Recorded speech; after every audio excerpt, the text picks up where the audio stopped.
수학하면은 어렵다. 그리고 살면서 수학이 왜 필요한가? 이런 것들에 대해 좀 질문을 좀 되새기지 않습니까? 네.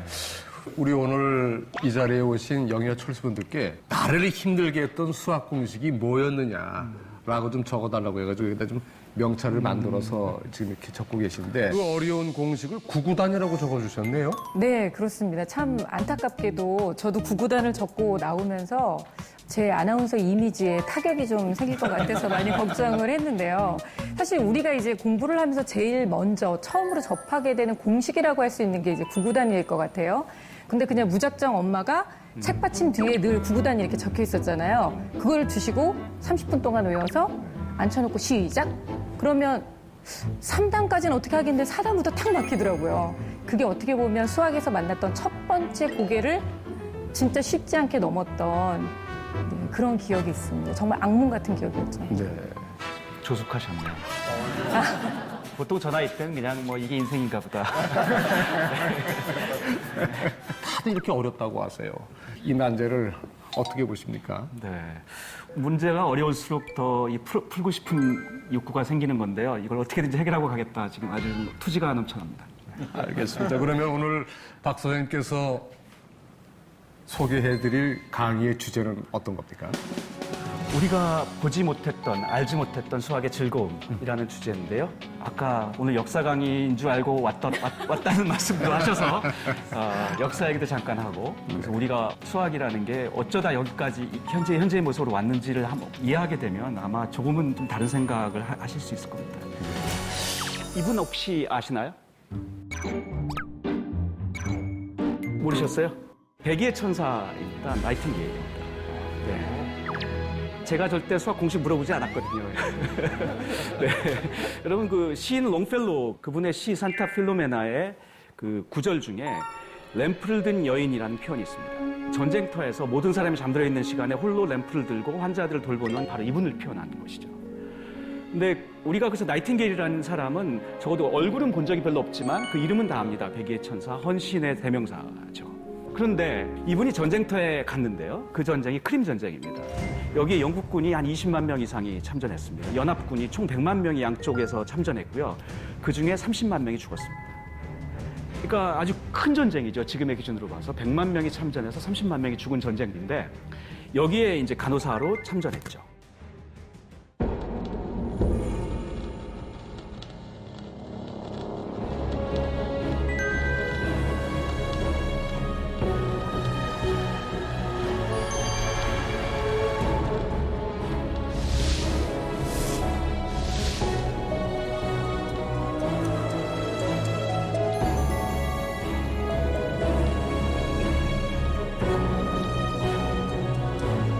근데 이분이 전쟁터에서 이런 질문을 합니다.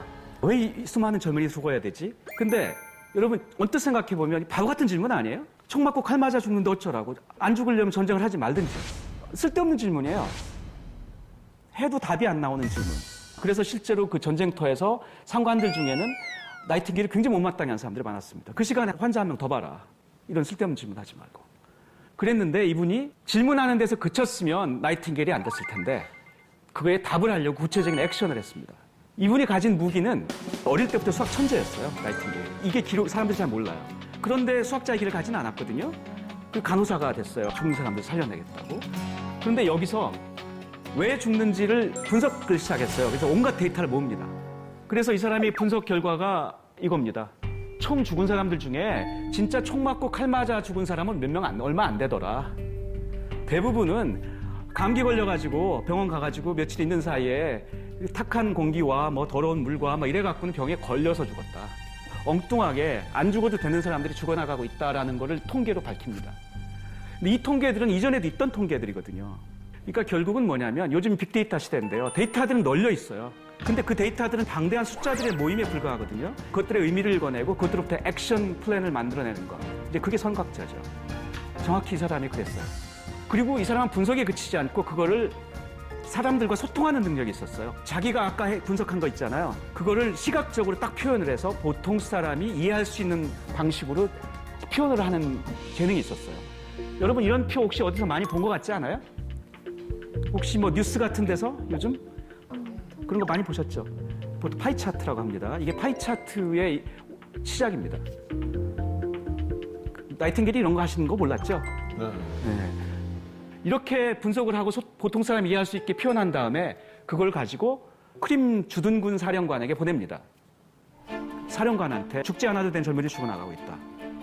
전쟁터에서 위생병동을 건립하자. 근데 이게 뭐 쉽지 않죠. 더구나 이게 과장됐다고 판단했고. 그래서 영국 신문 더 타임스가 대대적으로 이걸 보도합니다.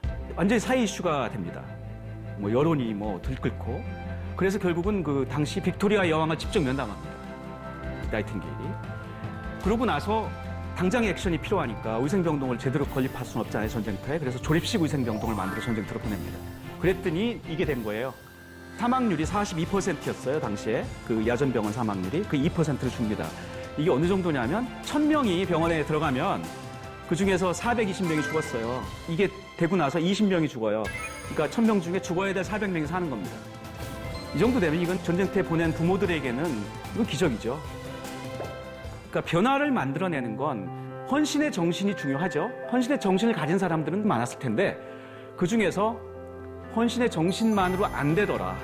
이렇게 나이팅게일 같이 간호학이라는 의료 지식과 거기에 전혀 달라 보였던 수학에 대한 지식, 통계학에 대한 지식을 가지고 상이한 영역을 이해했기 때문에 저런 큰 변화를 만들어낸 거잖아요. 결국은 제가 생각한 융합은 물리학과 수학의 융합, 전자공학과 기계공학의 융합 같은 거 말고 완전히 이질적인 것들의 융합이 결국 판을 바꾸는 게 아닌가. 그 나이팅게일이 그것의 산 증명이 아닌가 생각합니다. 그래서 저는 수학을 좋아하는 학생들이 꼭 다 수학자가 될 필요는 없다고 생각합니다. 오히려 그 재능으로 다른 데 가서 저런 나이팅게일 같은 그런 변화를 만들었으면 이렇게 생각하죠.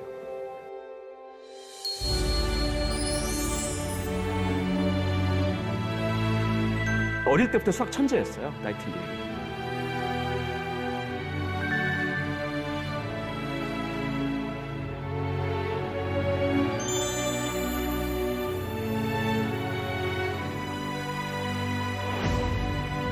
왜 이 수많은 젊은이 죽어야 되지?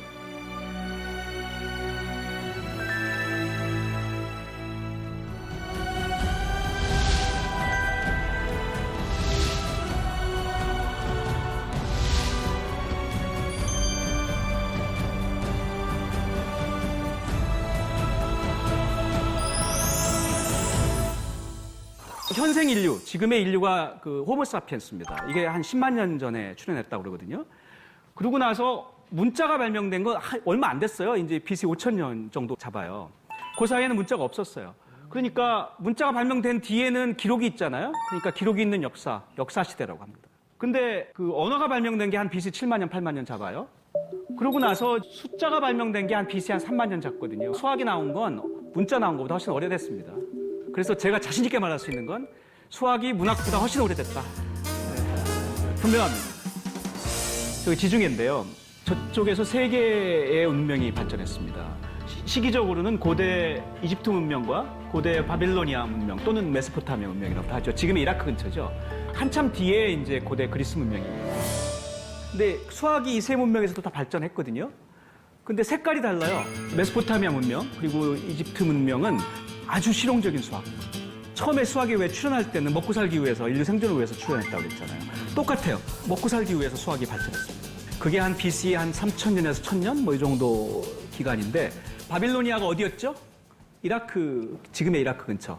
여러분 잘 생각해 보세요. 거기 지도를 딱 머릿속에 연상해 보시면 뭐가 떠올라요?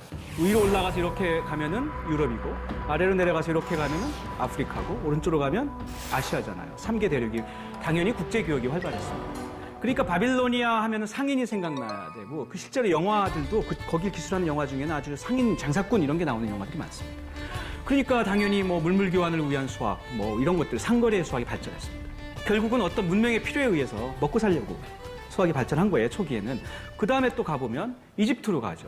근데 저거는 저 그림 보시면 고분 벽화인데요. 저게 뭐냐면은 피라미드 그 건축 현장에서 일꾼들 돈 줘야 되니까 그 계산하는 거예요. 그러니까 역시도 필요에 의해서. 나일강이 범람을 하면 사람들 막 죽거든요. 그러니까 예상을 해야 돼요. 예상을 하려면 달력을 만들어야 되거든요. 근데 달력이 한 달 30일 곱하기 12달 360일이었어요. 맞겠습니까, 이게? 아, 괜찮아 그랬는데 왕이 괜찮다고 바라오가 괜찮다고 그랬는데 갑자기 다 해가지고 왕창 죽어요, 사람들이. 어떻게 되겠습니까? 성난 군중들한테 왕이 살해당합니다. 그러니까 당시에는 그 달력을 만들고 뭐 이제 이런 걸 하려면 수학이 발전해야 되는데 이런 게 죽고 사는 문제였어요. 국가적으로 투자해서 엄청난 인재 모아서 할 수밖에 없어요. 안 그러면 왕이 자기 목숨이 위태로워요.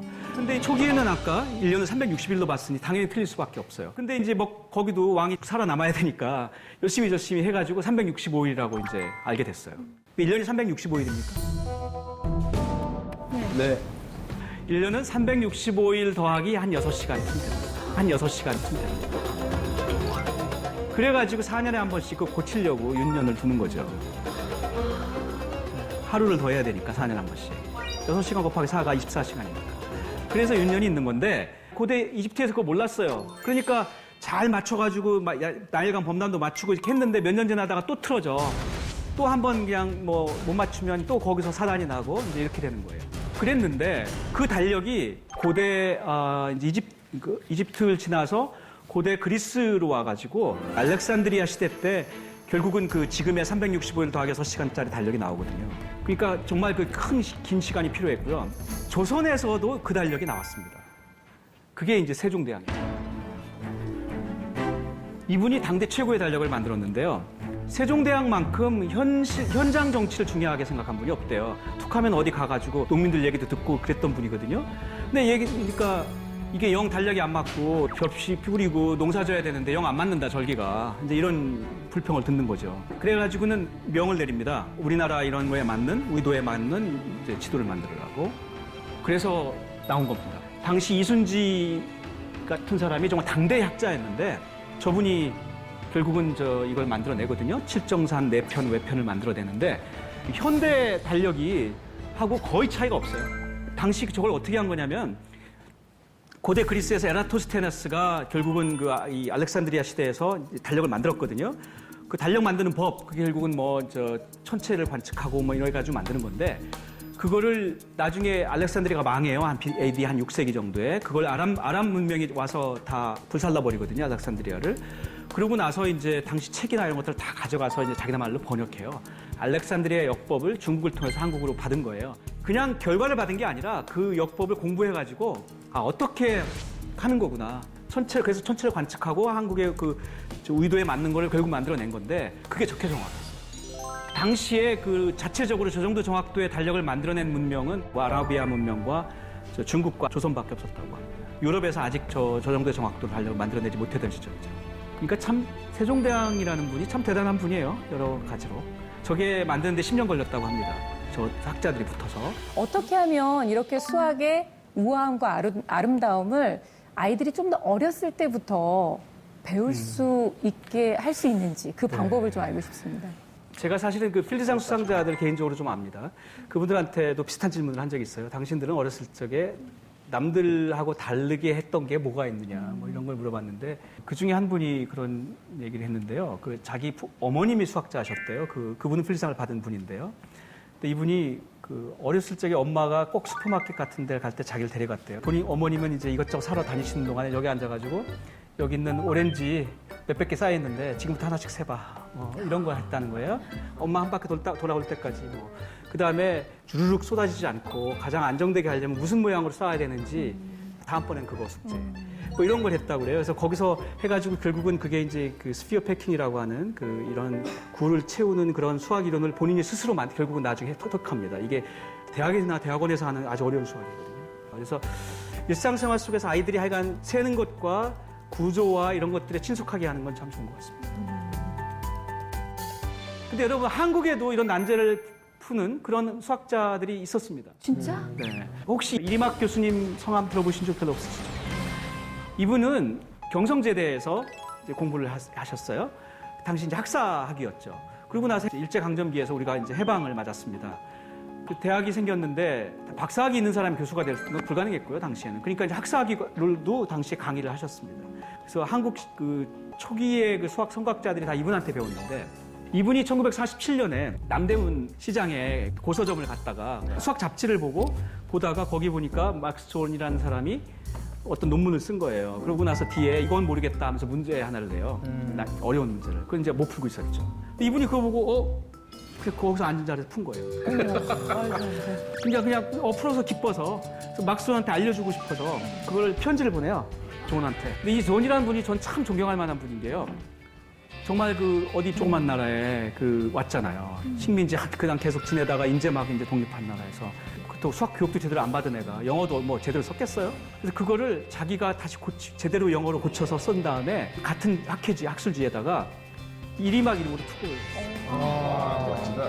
저 논문이 그래서 한국인이 국제학술지에 낸 첫 번째 논문입니다. 역사상 첫 논문. 홍문정 양심. 네. 저런 게 저는 그 소위 말하는 학문 윤리인 거죠. 표절 안 한다. One step ahead, always guiding me through my haze. Was too scared to see what this could mean, but I see it now. I see it now.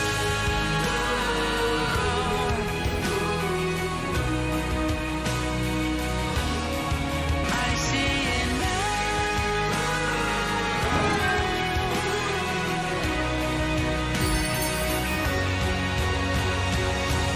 자, 그래서 제가 아까 수학을 갖다 어디다 쓰나요? 우리 김상중 씨도 너무 궁금해 하셔서 하나를 제가 보여드리려고 합니다. 2008년에 네덜란드에 있는 암스테르담에 있는 반고 박물관하고 노바와 합동으로 한 챌린지입니다. 뭐냐면 반고 작품 6개 놓고 그 중에 5개는 진품이고 하나는 의작이에요. 다 다른 그림들이에요. 이 중에 의작 가려내기. 오픈 컴피티션을 했어요. 경연대회를 한 거예요. 샬롯테 캐스퍼스라는 화가를 직접 섭외해서 그분에게 이걸 이제 작품을 의뢰해서 진품 같은 정말 의작을 만든 거예요. 이 다큐에 보면 실제 캐스퍼스가 그림을 실제 그려내고 만들어내고 의작 만들어내는 과정까지 나오거든요. 그리고 그 세 팀이 어떻게 그걸 찾아내는지 경쟁의 과정, 고민의 과정들을 묘사하고 있어요. 근데 이 세 팀 중에 한 팀이 수학자 팀이었어요. 당시 프린스턴 대학교 수학자였는데요. 지금은 두크 대학의 석좌 교수신데 어떻게 맞췄을까? 이분이 추정한 건 원작자는 그림을 자기 어떤 생각을 딱 가지고 그 다음에 일필휘지 그려 나가잖아요. 근데 의작자는 모방하잖아요. 똑같아야 된다는 강박관념이 있겠죠.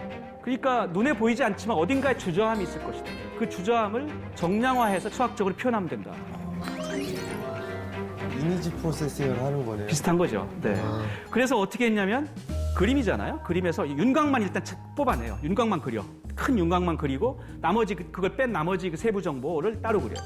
그래놓고 세부 정보를 그려낸 그림을 보면 그것도 그림이니까 거기서 다시 그것의 윤곽과 더 세부 정보를 그려낼 수 있고 다시 또 그것의 윤곽과 더 세부 정보 이렇게 순차적으로 이렇게 레벨로 이렇게 내려갈 수 있거든요. 원작은 이렇게 내려가다 보면 나중에 어디 가면 윤곽만 있고 더 이상 디테일이 없어요. 거기서 끝나. 예를 들어서 10단계에서 끝났다. 근데 의작은 거기 가서도 여전히 윤곽 있고 더 세부 정보가 있고 또 그것의 윤곽 있고 한 20단계까지 가는 거예요. 주저함이 바로 그 세부 정보에 표현되는 거예요. 그래서 가장 밑으로 내려간 게 의작이라고 찾아낸 거예요. 그런데 더 신기한 것은 1990년대 초반에 이거를 공개했었어요. 그러니까 이 문제를. 그리고서 뭔가 누군가 해답을 달라. 그래가지고 뭐 연구비를 주겠다. 이런 걸 한 적이 있는데요. 당시 했던 문제가 뭐냐면 현장에서 경찰이 지문 하나 수거해서 온 거예요. 여기서 이제 찾아달라. 누군지. 근데 FBI가 뭐 엄청나게 많은 지문 데이터를 갖고 있잖아요. 예를 들어서 한 5억 개가 있다고 합시다. 이 하나를 이제 5억 개랑 대조하는 거예요. 여러분 5억 개가 장난이 아닙니다. 대조 한번 해보세요. 이거 몇 날 며칠 가지고도 안 돼요. 이거 몇십 년도 가지고도 안 되는 분량이거든요. 하나하나 대조하다가 한 50년 지나서 얘야 하고 보내주면 경찰서에서 아주 감사합니다 그러겠죠. 이게 안 되잖아요. 더구나 지문 데이터는 계속 쌓여가는데 더 커지는데 더 이상 계책이 안 서는 거예요. 이걸 어떻게 해결해야 될까? 그래서 이제 학계에 도움을 청한 거죠. 결국 거기서 선정이 돼서 이걸 해결해서 현재 FBI가 사용하고 있는 방식은 지문을 윤곽만 그리고 더 세부 정보 그리고 똑같습니다. 다시 세부 정보를 또 윤곽 그리고 세부 정보 그리고 이렇게 표현을 컴퓨터에다 해놔요. 데이터에다가. 그런 다음에 현장에서 와요. 다시 윤곽, 세부 정보 그리고 윤곽만 봐요. 그러면 윤곽부터가 아예 틀린 것들이 엄청 많을 거 아니에요. 그건 아예 다 보지도 않아. 다 버려. 거기서 다시 다음번 윤곽과 그 다음번 여기도 윤곽하고 또 비교하는 거예요. 거기서 또 아닌 것들은 다 없애. 몇 번 하면 비교할 때 수백 개를 줄어요. 그거 정도는 몇 시간 앉아서 사람 눈으로 해도 돼요. 실제는 물론 그거보다 더 빠르게 하지만 컴퓨터로. 이렇게 해서 찾아냅니다. 몇십 년 걸릴 일을 몇 시간 안에 해냅니다. 여러분 수사물들 보면 TV에서 범인 이렇게 해가지고 CCTV 딱 왔는데 막 흐리고 뭐가 이러잖아요. 근데 탁탁탁탁 하면 갑자기 선명해지죠? 그거 어떻게 하는 거예요? 똑같아요. CCTV 온 거를 다시 윤곽과 세부 정보 표현하고 다시 윤곽과 세부 정보 표현하고 이렇게 쭉 표현한 다음에 10단계쯤 가면 예를 들어서 그다음 세부 정보를 더 남아있지만 다 없애버려요. 왜냐하면 잡음들이 일반적으로 들어있을 테니까. 그거 다 없애. 나머지 윤곽과 세부 정보만 합쳐 다시 복원해. 그러면은 잡음이 없는 그림이 돼요. 지금 근데 제가 한 그 설명드린 내용이 아까 의자 가려내는 거랑 똑같죠, 아이디어가. 우리 물리적 우주에는 FBI 지문이랑 지문 찾아내는 거랑 의작품 미술 가려내는 거랑 범죄 현장에서 CCTV 이렇게 깔끔하게 하는 거랑 관계 있을 리가 없는데 수학적 우주에서는 같은 걸로 가는 거거든요. 사과 3개하고 고양이 3마리가 있는데 하나 먹어버렸다. 하나는 어디 사라졌다. 그러면은 그게 몇 마리 남나 아니면 몇 개 남나? 우리 물리적 우주에는 다른 문제잖아요. 근데 수학적 우주에서는 3이라는 숫자의 성질을 공부하는 거거든요. 기호의 성질, 그러니까 3 빼기 1은 2라는 기호의 성질을 공부하는 문제로 바뀌어서 같은 문제거든요. 그러니까 우리 물리적 우주에서는 수백만 개의 서로 다른 현상들이 수학적 우주에서 하나의 현상이라서 그것만 공부하면 돼요. 이런 것들이 수학자들이 하는 일이에요. 마션입니다. 제가 선정한 영화들을 보시면 제가 맷 데이먼 좋아하는 거 보이시죠? 네. 혹시 이런 대사가 있었던 거 기억나십니까? 네, 기억나죠. 기억나요? 카메라 이렇게 돌려가지고 힘있게. 오, 감동했습니다. 메시지 교환할 때, 그죠? 네. 26 characters plus a question card into 360 gives us 13 degrees of arc. That's way too narrow. Hexadecimals. Hexadecimals to the rescue. 지금 대사가 영어로 hexadecimals to the rescue 그랬습니다. 16진법이 구해줄 거다. 어쨌든 많은 분들이 저 장면이 무슨 뜻인지는 대부분 모릅니다. 그쵸. 네, 그래서 오늘 저 영화의 저 장면이 무슨 뜻인지만 알고 가셔도 제 생각에 하나 배우고 가시는 겁니다. 조금 전에 영화 본 장면이 뭐였냐면 화성에 맷 데이먼이 지금 우주인인데 혼자 고립된 거잖아요. 지구에 살아있는 거 알려야 되는데 통신 장비가 없거든. 그런데 거기서 무슨 생각이 났냐면 패스파인더라는 그 화성 탐사선이 갔던 거예요. 나사가 보내서. 그래서 거기서 임무 다 수행하고 뭐 지구에 막 뭐 영상 보내고 이러고서 이제 임무 다 하고 거기 이제 묻힌 거예요. 그게 생각이 나서 그걸 찾아냈어요. 그 안에서 카메라를 끄집어냅니다. 이 카메라가 뭐냐면 360도를 돌 수 있는 모터가 붙어서 돌 수 있는 거예요. 가지고 지구에서 예를 들어서 자 360도를 4등분 합시다. 또 4등분해. 그러면은 16등분 한 거죠? 16등분 한 다음에 지구에서 2 그러면 2번 가는 거예요. 지구에서 7 그러면 7번 가고 그렇게 해가지고 이제 지구에서 이 모터를 조정해가지고 360도에 16등분한 걸 아무데나 갈 수 있는 거예요. 여기서도 내가 이걸 갖다가 방향을 이쪽으로 탁 하면 지구에서 어느 방향인지 알아요. 아 3방향, 7방향 이렇게 알거든요. 자 그래서 무슨 말인 거 아니? 0부터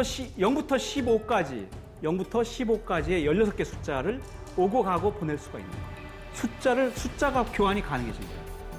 이게 아스키 표입니다. 아스키라는 거는 그 정보 교환을 위한 미국 표준 코드라는 뜻인데요. 이거 보세요. 우리가 알고 있는 그런 영어 문자들, 대문자, 소문자, 뭐 각종 숫자, 기호 이런 거를 다 표현을 하는 표예요. 그러니까 예를 들어서 제가 지구에 나 살아있어요 보내고 싶은 거예요 지금. 그죠? I am alive를 보낸다고 합시다. 자, I를 보내야 되겠어요. I자 보시면 49죠? 49. 그 다음에 한 칸 떼야죠? 스페이스도 있어요. 20. 네. 이렇게 해가지고 I am alive를 칩시다. 자, 그렇게 해가지고 치면 뭐가 나옵니까? 자, 49. 그 다음에 띄는 거 20. 소문자 A. 61. 그죠? 그래서 I am alive를 대문자 소문자까지 가려서 친 거예요.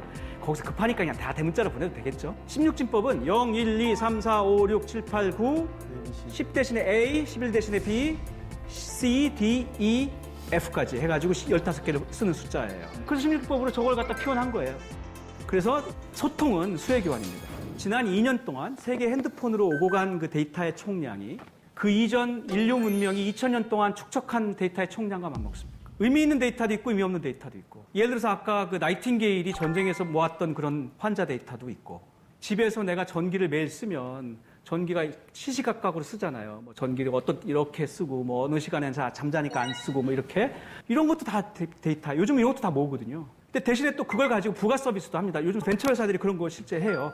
아, 이 집은 전기를 이렇게 쓰는데 그 안에는 냉장고도 있고 TV도 있고 컴퓨터도 있고 있을 거 아니에요? 근데 냉장고 데이터가 이상하네. 보통 때 이렇게 돼야 되는데 오늘은 이렇게 되네. 문자 갑니다. 너네 냉장고 고장난 것 같아. 고치세요. 이런 게 이미 부가가치화해서 지금 사업화가 되고 있습니다. 안젤리나 졸리가 유방암 걸리지도 않았는데 가슴을 잘랐습니다. 자궁암 걸리지도 않았는데 드러냈죠.